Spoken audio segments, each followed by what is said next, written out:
हमारे अस्सलाम वालेकुम। एक दफ़ा फिर खुश आमदीद यास की बातों में। आप देख रहे हैं जी यास की बातें और मैं जी यास खान। आज चिड़ी छिक्के का बैडमिंटन का बहुत बड़ा मुकाबले होने जा रहा है, जिसमें जी दो टीमें मद्दे मुकाबल हैं। उसमें एक टीम जी ज़िया और इरफान और दूसरी अरबाज और खुबैब। चलें जी, मुकाबला शुरू हो चुका है।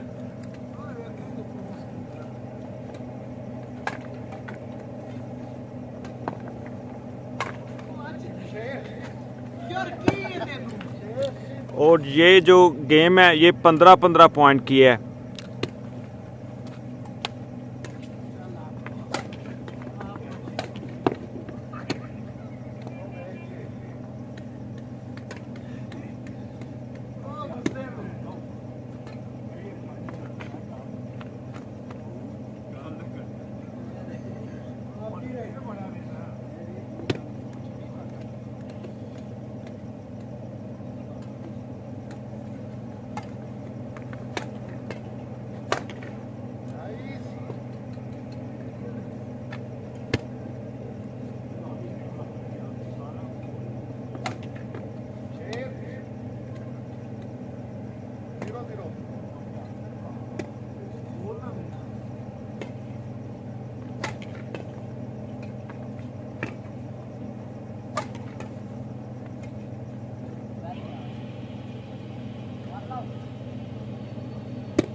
Nice.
चले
जी पॉइंट हो चुके हैं इस टाइम जी। ज़िया की टीम के हो चुके हैं 14 पॉइंट, 1 पॉइंट बाकी रहेगा। और वो जो खुबैब और बाल भाई की टीम है वो हो गया जी, अब 9 पॉइंट हो गए उनके।